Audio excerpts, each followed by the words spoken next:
¿Qué problemas tiene el APRA con la Comisión de la Verdad? Sucede que de repente dos caracterizados portavoces del APRA, Mauricio Mulder y Jorge del Castillo, han iniciado una campaña de ataques contra los miembros de la comisión y en alguna medida contra la comisión misma. Que sean Mulder y del Castillo quienes lo hagan me sorprende particularmente. Y por una razón, puesto que durante la dictadura ambos, los dos, destacaron claramente dentro de su partido y aún fuera de él como esforzados, valientes, meritorios luchadores en contra de la dictadura. ¿Qué tiene que ver lo uno con lo otro? Yo creo que tiene mucho que ver. Pero para aclararlo, Mauricio Mulder está con nosotros. Buenas noches, Mauricio. ¿Qué tal, Gustavo? ¿Cómo estás? Creo que no tiene nada que ver. Creo que además no hay una campaña. Yo he repetido argumentos. Hay un debate como que muy intenso, interesante, y ataques un poco sostenidos, ¿no? Sí, es un debate, es interesante además que haya este debate, pero este debate debió haber existido, debió haberse dado antes de que se formara la Comisión de la Verdad para que después todo el país entendiese que es una Comisión de la Verdad, quiénes la deben componer y hacia qué fines debe ir. Tú intentaste hacer ese debate cuando recién fue formada. Acá tengo un artículo tuyo, bueno, la impresión de un artículo tuyo hecho en julio del 2001, ¿verdad? El 8 de julio del 2001, sí. En La República. Exacto, y el titular es bien en La República, que dice una comisión a dedo, donde tú sugieres lo que ahora estás diciendo y estás sugiriendo. Y que además se lo dije a la propia que en ese comisión momento no cuajó. Es decir, no aprendió, o sea, quizás los medios no nos dieron mucha pelota, la gente no sabía mucho lo que era la Comisión de la Verdad y entonces dijeron, bueno, ¿qué cosa estará criticando? Incluso lo hemos visto en el Pleno. Hemos debatido con Anel Taus en ese tema y ante la propia Comisión de la Verdad, yo todo lo que sostengo se lo he dicho a la propia Comisión de la Verdad cuando fueron a la Comisión de Derechos Humanos del Congreso. O sea que, en el fondo, es ahora, una de las razones que no cuajó es, entre otras razones, porque la gran mayoría de la opinión pública está muy de acuerdo con el establecimiento de la Comisión de la Verdad. En ese momento una encuesta de Macén dijo que el 74% del país cree que es el momento adecuado. Y nosotros también estamos de acuerdo. Nosotros estamos de acuerdo con entendámonos. ¿Ustedes están de acuerdo con una Comisión de la Verdad? Sí. ¿Están de acuerdo con el funcionamiento amplio y restricto, profundo de una Comisión de la Verdad? Sí. Lo que no están de acuerdo es con esta Comisión de la Verdad. Así es, que se haya nombrado a dedo, que se haya nombrado apresuradamente, que se haya nombrado a gente que tiene pasado político y por lo tanto puede tener un sesgo, que no esté consensuada con todas las fuerzas políticas y sociales del país, que no esté consensuada con los familiares de los desaparecidos, que no esté consensuada con los ronderos, por ejemplo. Van a comenzar... Con los ronderos. Van a comenzar en Ayacucho, mañana, estos famosos diálogos, y no han invitado a los ronderos, por ejemplo, ¿no? Y además, Mauricio, quizá ustedes no están de acuerdo en que no sean faquires, porque Jorge del Castillo acaba de, durante estos días, si tú lo debes haber escuchado, ha manifestado su profundo desacuerdo con que sean remunerados. Y como se entiende que es una ocupación a tiempo completo, yo debo colegir que él quiere que sean faquires, que ayuden en forma permanente y a la vez trabajen con eficacia. No, porque tú tienes al propio presidente de la comisión, que es Salomón Lerner, que no es faquir y que no cobra en la Comisión de la Verdad. A veces parece, es que le paga a la universidad. Ahora, algunos no tienen esa posibilidad. Debería haber buscado. Y la otra cosa te digo, es además va un poco en contra de todo lo que se da a nivel internacional. Te digo, por ejemplo, la Comisión de la Verdad en Sudáfrica. Ellos tenían todos, me he preocupado de investigar esto, el sueldo equivalente a un miembro de la Corte Suprema, que allá no estaba nada mal. Tenían $200,000 al año cada uno, cargo y seguridad, y se trataba de 17 comisionados. ¿Sabes cuánto tenía de presupuesto? El de Timor Oriental, en cambio, era el del más alto funcionario, que $400. $400, estamos yendo de lo que era casi el primer mundo al tercer cuarto mundo. No, está bien, pero nosotros no estamos cuestionando de que ellos ganen un sueldo. Jorge parece que sí. No, es que no es en sí que se gane el sueldo, sino que primero se haya mantenido oculto. Segundo, que se haya dicho inicialmente... No era oculto. Sí, porque recién desde hoy día aparece eso en la página web de la Comisión de la Verdad. Y además nos hemos quedado cortos, tú sabes. Pero lo estaba haciendo el PNUD. ¿Y qué te parece? ¿Y qué te parece terrible? ¿Qué te parece terrible de que el sueldo sea de $3.500, que es la tercera parte de tu sueldo, Mauricio, por ejemplo? No es la tercera parte. Digo, son $3.500, ¿cuánto ganan ustedes? No es eso. Sí, bueno, pero casi no es lo mismo, pues yo no he sido nombrado a dedo. Yo he sido elegido por el pueblo. El funcionario nombrado a dedo por el gobierno es un funcionario de confianza del gobierno. Si siquiera hubiesen tenido un nivel de consenso en el momento en el que fueron designados en la Comisión de la Verdad, nadie hubiese cuestionado que ganarse en ese sueldo o más, si es que fuese el caso. Pero no fue así. El tema es el origen de la Comisión de la Verdad. Tú has citado el tema internacional. El caso de Desmond Tutu en Sudáfrica es porque también fue producto de un consenso entre el gobierno y de Klerk. En el caso de Nicaragua, perdón, en el caso de Guatemala y en el caso de El Salvador, no se pusieron de acuerdo, tanto la guerrilla como el gobierno que estaban negociando la paz, y tuvieron que nombrar a extranjeros, porque no había guatemaltecos que pudieran, o salvadoreños que pudieran estar en la Comisión de la Verdad. Mauricio. Y en el caso argentino y chileno lo mismo, o sea, fueron consecuencia de encuentros, de concertación. Ha habido diferencia de país en país. Digamos, ha habido casos como Argentina y Sudáfrica, en el cual las personalidades que presidían la comisión, Sábato, el obispo Tutu, eran personalidades de tanto prestigio que concitaban todo el respaldo Sí, generalizado. pero además en los otros casos miembros se de la trataba, digamos, como en el comisión caso de Chile, de funcionarios quizá algo más grises, pero probos y reconocidos. No, pero bien, también, por ejemplo, en el caso de Chile pusieron incluso a 2 pinochetistas. En el caso de Argentina pusieron a 3 diputados y a 3 tenemos a senadores. una persona que trabajó para Fujimori, entonces no está del todo Bueno, en la pues, cosa, ¿no? entonces, pero por el dedo, no por el encuentro, no por la concertación, no por el hecho de Pues darle estamos- fuerza a una comisión. Mira, es que en el fondo de todo esto Estamos en la es el siguiente. circunstancia extraordinaria de un gobierno de transición, ¿Y qué? ¿No podían dejando mover de lado la cuestión electoral, avanzando muy rápidamente. No, es que sabes que, Ahora- Gustavo, el tema de fondo no es ese. Bueno, todos esos temas Hasta a mí me parecen triviales. este momento yo entiendo claramente de, digamos, tu argumento central es que haya sido un nombramiento a dedo. ¿Por qué lo digo? ¿Sabes por qué? Porque el tema de fondo es que la democracia peruana, si va a revisar todas las violaciones de los derechos humanos habidas en los últimos 20 años, tiene que hacer que sus conclusiones después se acuerpen socialmente y que los actores, incluido Sendero, la Fuerza Armada, los ronderos, la sociedad en su conjunto, acepten eso como una verdad que viene de personas inobjetables. Pero con una comisión de la verdad como esa, tú lo que vas a conseguir es que los actores de la violencia, de la dictadura incluso, siempre vayan a tener una posición en contra de ese tipo de actitudes y la democracia no se va a revalidar. Ese es el fondo del tema. Lo que importa, esencialmente, es la verdad y si existen los instrumentos necesarios Sin para duda. hacerlo. Una buena parte de las respuestas a los cuestionamientos, sobre todo tuyos y de Jorge del Castillo, ha sido de que el APRA lo que tiene miedo es de No es cierto. tener que responder, de rendir cuentas No es cierto. por las violaciones masivas. Te a los digo derechos por qué humanos. no es cierto. Sí. Vamos a ver un reportaje ahorita, pero antes te Vamos digo a ver por qué no es sí. cierto. Porque en primer lugar, del APRA y de las violaciones de derechos humanos que hubieron durante el gobierno aprista, se ha dicho hasta la saciedad.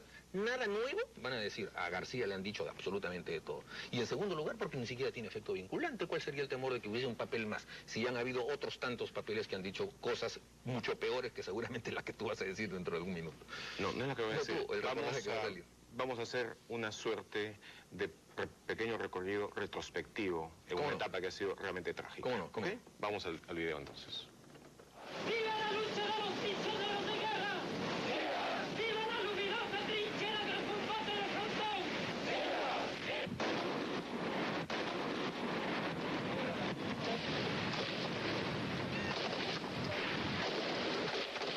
He expuesto que el 18 de junio el gobierno tomó una decisión colectiva, restablecer el orden en los penales con la máxima energía que permite la ley. Luminoso sendero transitamos, lucharemos sin tregua hasta el final.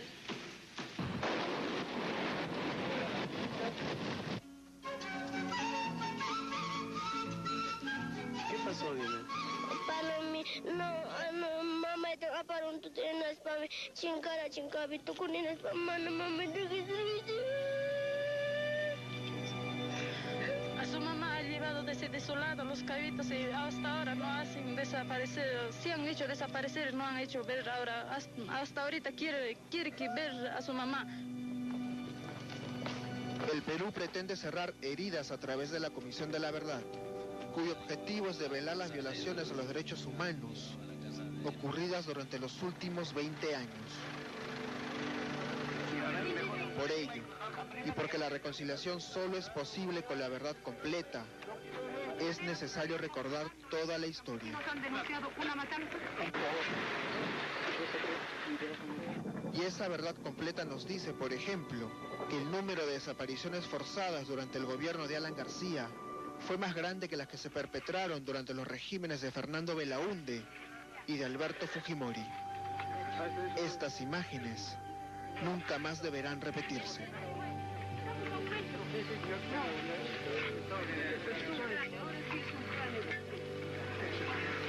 Es un niño, señores, por favor.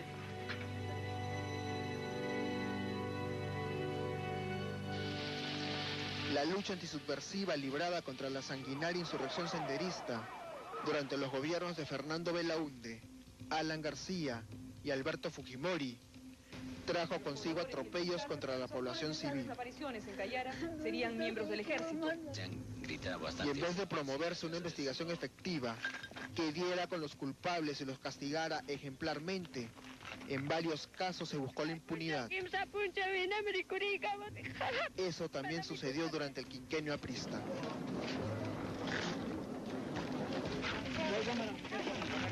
El 4 de agosto de 1985, a los 8 días de inaugurado el gobierno de Alan García, en Pucayacu, Ayacucho, ocurrió la primera matanza. En Huanta, fueron detenidas 9 personas y llevadas a la base militar de Castropampa, donde fueron sometidas a interrogatorios y torturas. 2 mujeres fueron liberadas y los 7 restantes fueron trasladados a Pucayacu. Allí fueron victimados por orden del teniente de la Cruz Salcedo, quien le entregó al suboficial de tercera, José Gutiérrez Cerrada, una pistola ametralladora, ordenándole que los matara con 2 tiros en la cabeza a cada uno. Los enterraron en 2 fosas que habían excavado previamente. Por favor, señores, es una diligencia judicial. ¿Ya? Así que a cierta distancia, por favor. Si no, vamos a optar con el juez en hacer que se retire todo. Por favor, quiero su colaboración en ese sentido. Vamos a colaborar oportunamente, pero dejen trabajar. ¿Ya? Pocos días después de la matanza de Pucayacu, un nuevo operativo del ejército terminaría en una nueva masacre, esta vez en la comunidad campesina de San Agustín de Acomarca, Ayacucho.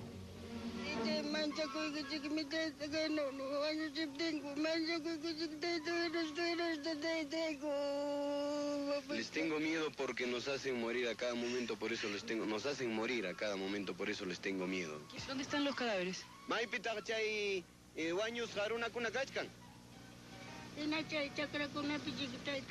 Probablemente debe estar por ahí en las chacras enterrado o no sé, ya no sabe con precisión. El 14 de agosto de 1985, un escuadrón del ejército al mando del entonces subteniente Telmo Hurtado Hurtado asesinó a 69 personas, incluidos ancianos y niños. Los militares sacaron a la fuerza a los pobladores de sus casas y los encerraron en una vivienda. Luego, con todos dentro, prendieron fuego a la casa y empezaron a disparar. La gente estaba acá bastante como hormiga de acá, lo han metido como, digo sea, golpeando en la puerta, así. Y por la ventanita lo han metido bomba. Después lo han quemado acá, pues. Porque es mi casa. Los casos fueron entregados al fuero castrense por la Corte Suprema.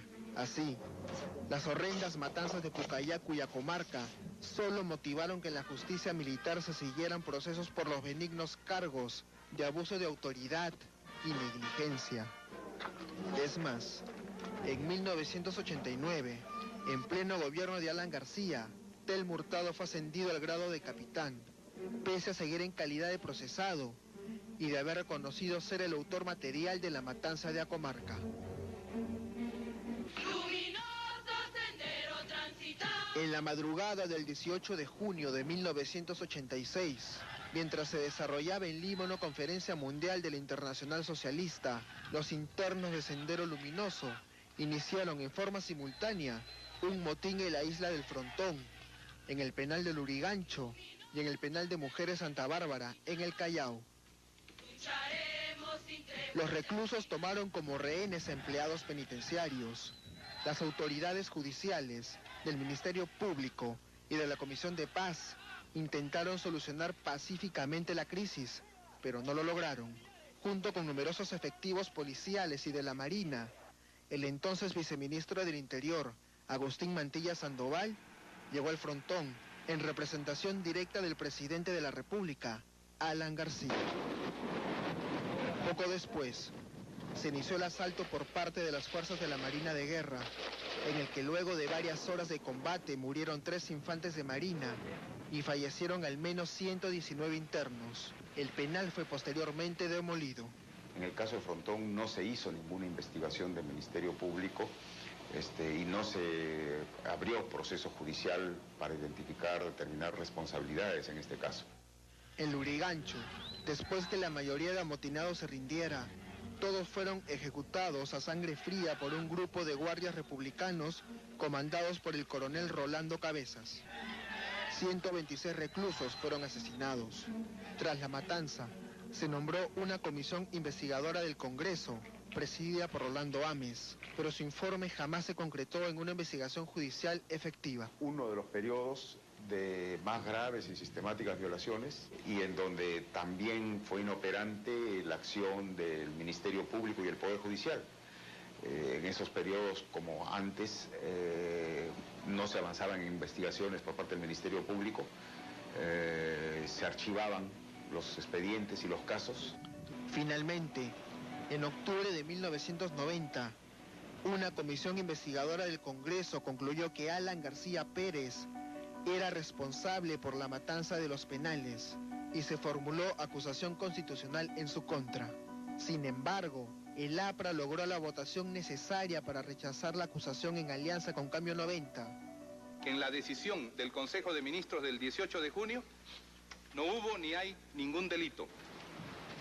En segundo lugar, he expuesto que estos hechos y este asunto han sido ya tratados por la Corte Suprema de la República.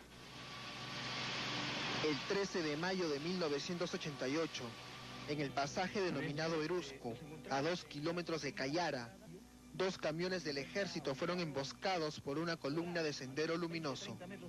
En el enfrentamiento, fallecieron 4 militares. Al día siguiente, cerca de 10 patrullas del ejército llegaron a Cayara.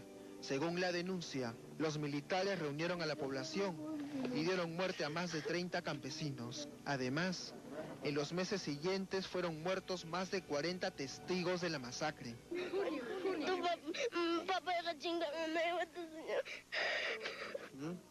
Su papá también desaparecido hace tiempo y con su mamá también y ya no tiene mamá, ya no tiene papá, no tiene ninguna familia, solo su habilidad. ¿Tu papá porque se fue o se lo llevaron? Se lo llevaron. Se lo llevaron. ¿Qué? No sé. ¿Quién se lo llevó? Cabitos. El Congreso nombró una comisión investigadora presidida por el senador aprista Carlos Enrique Melgar. Una comisión investigadora no quiere decir que necesariamente tiene que inventar un crimen si no hay. La verdad es lo que es. Nosotros vamos, y si no hay nada... El fiscal encargado de las investigaciones fue Carlos Escobar. Cuando yo estoy haciendo la investigación en Cayara, se me oferta que cierre la investigación a cambio de ser firmada mi resolución de nombramiento como fiscal titular. ¿Quién le oferta eso? El senador Carlos Enrique Melgar. Según Escobar, el gobierno aprista hizo todo lo posible para truncar la investigación, desde cerrar su oficina hasta separarlo del cargo para nombrar a un fiscal alterno que dio por concluidas las pesquisas. Sin embargo, la denuncia más grave formulada por Escobar involucra al propio Alan García. Cuando a mí me sacan de la fiscalía y estoy yo ya fuera del Ministerio Público, me encuentro con el coronel Rafael Córdoba. Ahí me explica que el día en que el señor expresidente Alan García llegó a Ayacucho y se entrevistó conmigo durante cerca de 40 y 45 minutos en el hotel de turistas, los dos, donde yo tuve el error de comentarle qué cosa es lo que tenía de pruebas de esta investigación, me indica este coronel que el mismo día en un helicóptero salieron ellos después de la entrevista hacia Cayara. García y Córdoba. García y Córdoba. Y que llegado a Cayara fue el propio expresidente Alan García Pérez quien le indicó de que se ordenasen limpiar las manchas de sangre de la iglesia a las que yo me había referido y que los cadáveres fueran removidos de donde estaban, porque yo sabía dónde estaban, iba a llegar a una diligencia con los médicos. ¿Y las órdenes se cumplieron? Sí. Cuando llegamos con los médicos, los cadáveres ya no estaban. ¿Y la mancha de sangre? También las habían limpiado. Todo por orden de Alan García, según eso fue lo que me dijo el coronel Rafael Córdoba. El coronel Rafael Córdoba trabajó con el general de división en retiro, José Valdivia Dueñas, sindicado como principal responsable de la matanza de Cayara. Lo cierto es que el caso Callara tuvo un protagonista insospechado y que años después asumiría un rol protagónico y nefasto en la historia peruana. Vladimiro Montesinos, a la sazón, asesor del fiscal de la Nación de ese entonces, Hugo de Negri. Según Escobar, Montesinos asumió defensa cerrada de los implicados en la matanza. Cuando yo regresé a almorzar, lo encuentro a Vladimiro Montesinos revisando el caso Callara. Yo le digo a Rodas, ¿qué pasa? Me dijo, no, me dijo Escobar, ni te vayas a molestar porque es orden del fiscal de la Nación. Él es su asesor. Periodistas entrevistó al principal sindicado como responsable de la masacre, el general de división José Valdivia Dueñas, quien niega los cargos. No obstante, admitió haberse reunido en un restaurante en pleno proceso de investigación del caso Callara, con el fiscal de la Nación y con el mismo Montesinos. Hubo una reunión en un chifa entre ustedes. También habláis sobre eso. ¿Y sabe por qué fue esa reunión? Pero claro. Fue la reunión. ¿Quiénes participaron en esa reunión? De lo que me acuerdo. Estaba uno o los dos fiscales, lo máximo, estaban ahí. O sea, el fiscal de la Nación. Claro. ¿Estuvo en esa reunión Vladimiro Montesinos? ¿Cómo? ¿Estuvo en esa reunión Vladimiro Montesinos? Creo que sí. Sí estuvo Vladimiro Montesinos. Sí.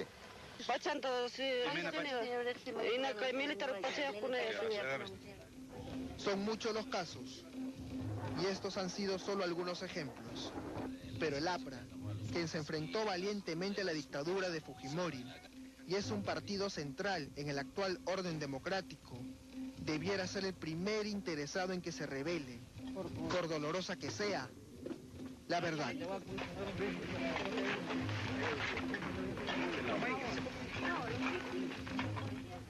Bueno, el hecho, Mauricio, es que como una fuente como la Defensoría del Pueblo lo establece en este libro, que es un compendio muy importante sobre la desaparición forzada de personas en Perú, indica de que durante el gobierno de Alan García hubo mayores desapariciones que durante cualquier otro gobierno, incluido el de Fujimori.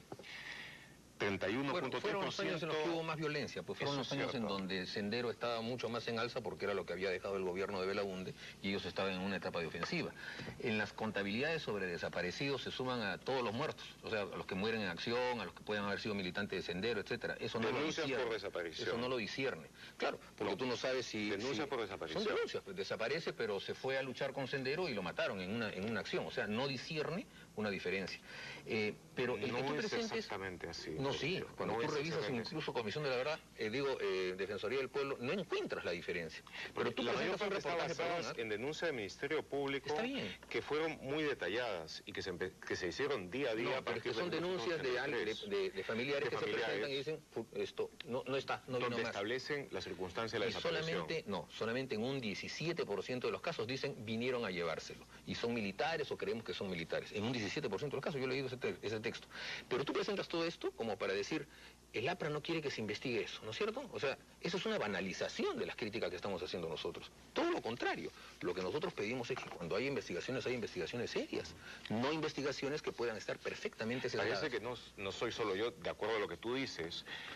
La República, el diario para el que has trabajado durante tantos años... Es una opinión como cualquier otra. Bueno, como ves, es una opinión extendida. Sí, pero yo la estoy aclarando. Y de diversos puntos de vista. Lo que pasa es que acá, por ejemplo, sacan esto hoy día, refiriendo... ¿Quién le teme a la verdad? ¿Quién le teme a la verdad? Es muy fácil. Entonces, mira, nombramos una comisión de la verdad compuesta por militantes de Izquierda Unida o del PUM sustancialmente, y si el APRA después dice algo, decimos, no, el APRA tiene miedo.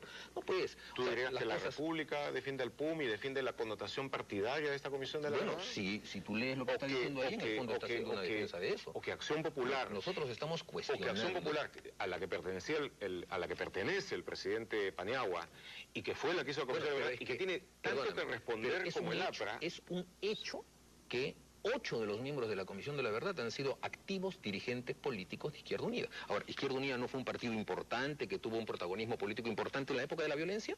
Entonces, ¿tú crees que sufrió y todo sufrió? Perdóname. Como todo sufrió. Yo, como creo que sabes, yo algo he estudiado eso y creo que ningún otro grupo político sufrió tantas bajas, sobre todo Sendero como Izquierda Unida. No, también el APRA. También el APRA.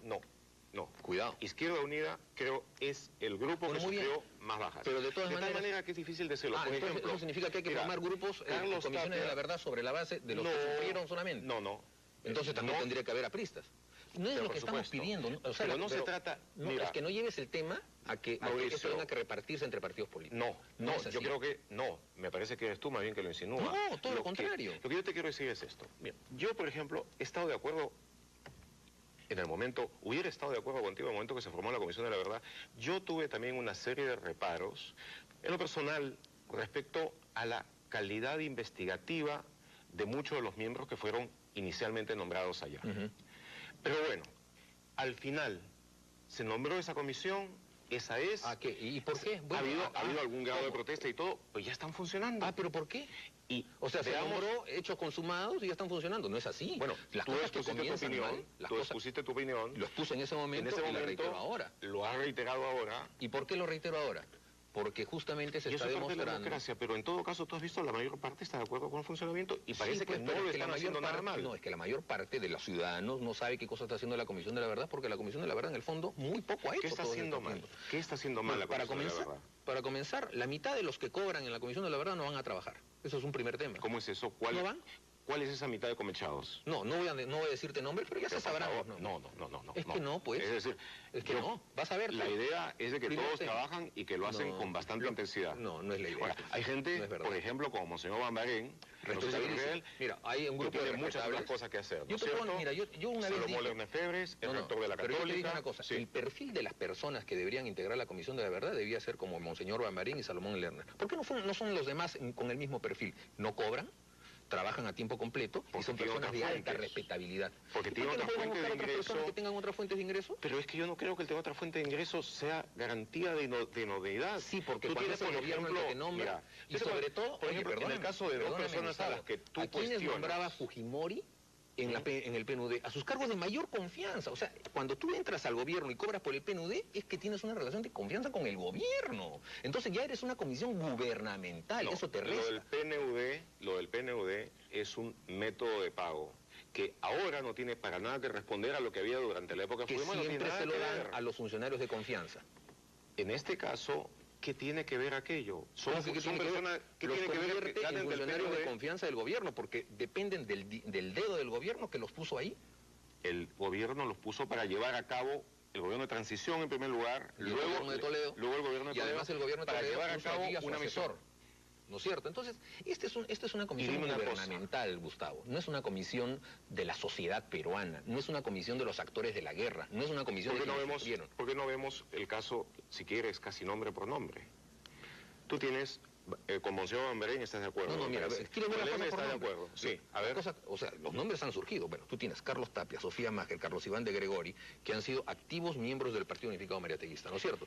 Tienes a Alberto Morote, tienes al propio Enrique Bernales, que ha sido del PCR, persona respetabilísima. Todos los que te he nombrado son mis amigos, ¿eh? Sí. Pero son, pues, miembros de un partido político, han sido miembros de partidos políticos. Permíteme que te diga en sufragio de ellos lo siguiente.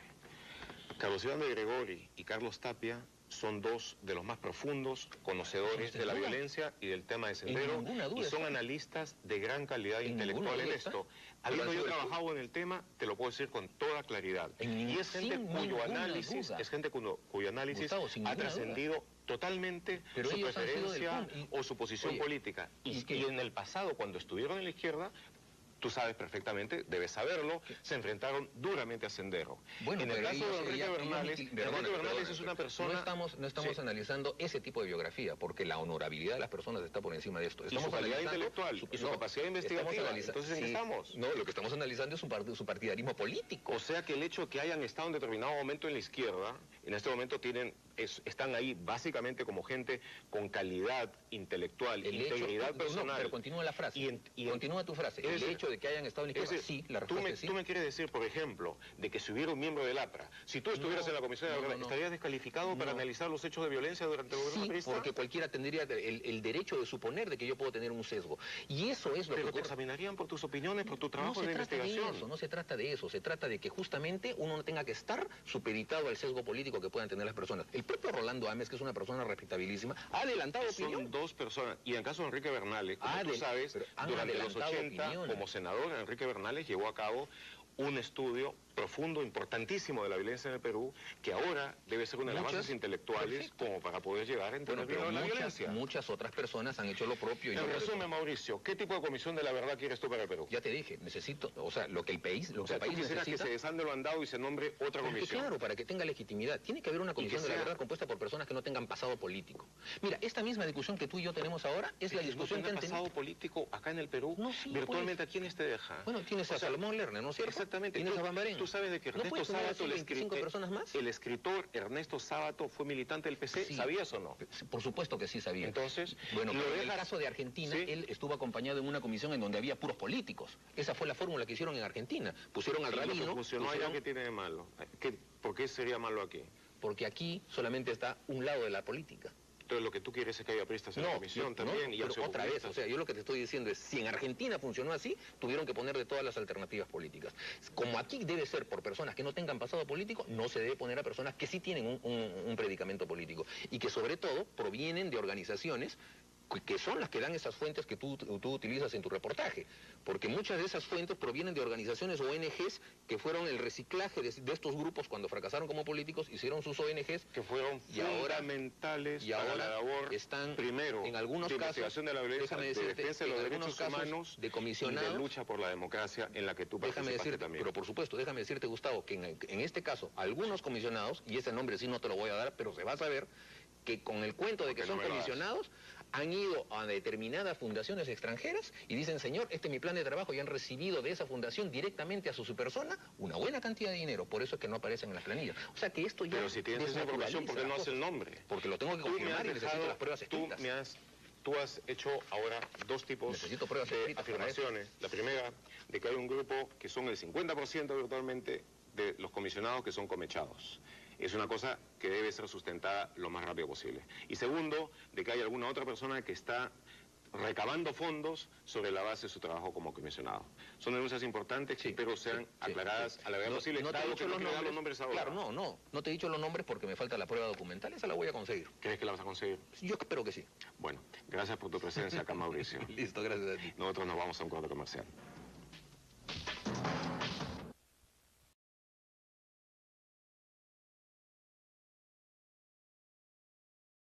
Una comisión de la verdad, quiénes la deben componer y hacia qué fines debe ir. Tú intentaste hacer ese debate cuando recién fue formada. Acá tengo un artículo tuyo, bueno, la impresión de un artículo tuyo hecho en julio del 2001, ¿verdad? El 8 de julio del 2001, sí. En La República. Exacto, y el titular es bien en La República, que dice una comisión a dedo, donde tú sugieres lo que ahora estás repito, diciendo y estás sugiriendo. Y que además se lo dije a la propia que en ese momento no cuajó. Es decir, no aprendió, o sea, quizás los medios no nos dieron mucha pelota, la gente no sabía mucho lo que era la Comisión de la Verdad y entonces dijeron, bueno, ¿qué cosa estará criticando? Incluso lo hemos visto en el Pleno. Hemos debatido con Anel Taus en ese tema y ante la propia Comisión de la Verdad, yo todo lo que sostengo se lo he dicho a la propia Comisión de la Verdad cuando fueron a la Comisión de Derechos Humanos del Congreso. O sea que, en el fondo, es una de las razones que no cuajó es, entre otras razones, porque la gran mayoría de la opinión pública está muy de acuerdo con el establecimiento de la Comisión de la Verdad. En ese momento una encuesta de Macén dijo que el 74% del país cree que es el momento adecuado. Y nosotros también estamos de acuerdo. Nosotros estamos de acuerdo con que entendámonos. ¿Ustedes están de acuerdo con una Comisión de la Verdad? Sí. ¿Están de acuerdo con el funcionamiento amplio, restricto, profundo de una Comisión de la Verdad? Sí. Lo que no están de acuerdo es con esta Comisión de la Verdad. Así es, que se haya nombrado a dedo, que se haya nombrado apresuradamente, que se haya nombrado a gente que tiene pasado político y por lo tanto puede tener un sesgo, que no esté consensuada con toda la fuerza.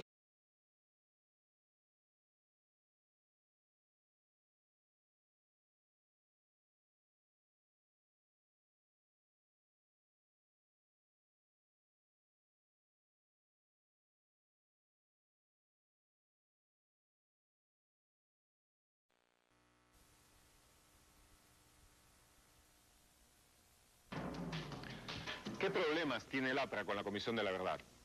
Sucede que de repente dos caracterizados portavoces del APRA, Mauricio Mulder y Jorge del Castillo, han iniciado una campaña de ataques contra los miembros de la Comisión y en alguna medida contra la Comisión misma. Que sean Mulder y del Castillo quienes lo hagan me sorprende particularmente. Y por una razón, puesto que durante la dictadura ambos, los dos, destacaron claramente dentro de su partido y aún fuera de él como esforzados, valientes, meritorios luchadores en contra de la dictadura. ¿Qué tiene que ver lo uno con lo otro? Yo creo que tiene mucho que ver. Pero para aclararlo, Mauricio Mulder está con nosotros. Buenas noches, Mauricio. ¿Qué tal, ¿Cómo Gustavo? estás? Creo que no tiene nada que ver. Creo que además no hay una campaña. Yo he repetido argumentos... Hay un debate como que muy intenso interesante, y ataques un poco sostenidos, ¿no? Sí, es un debate, es interesante además que haya este debate, pero este debate debió haber existido, debió haberse dado antes de que se formara la Comisión de la Verdad para que después todo el país entendiese que esas políticas y sociales del país, que no esté consensuada con los familiares de los desaparecidos, que no esté consensuada con los ronderos, por ejemplo. Van a comenzar... Con los ronderos. Van a comenzar en Ayacucho mañana estos famosos diálogos y no han invitado a los ronderos, por ejemplo, ¿no? Y además... Mauricio, quizá ustedes no están de acuerdo en que no sean faquires, porque Jorge del Castillo, acaba de, durante estos días, y tú lo debes haber escuchado, ha manifestado su profundo desacuerdo con que sean remunerados. Y como se entiende que es una ocupación a tiempo completo, yo debo colegir que él quiere que sean faquires, que ayuden en forma permanente y a la vez trabajen con eficacia. No, porque tú tienes al propio presidente de la comisión, que es Salomón Lerner, que no es faquir y que no cobra en la Comisión de la Verdad. A veces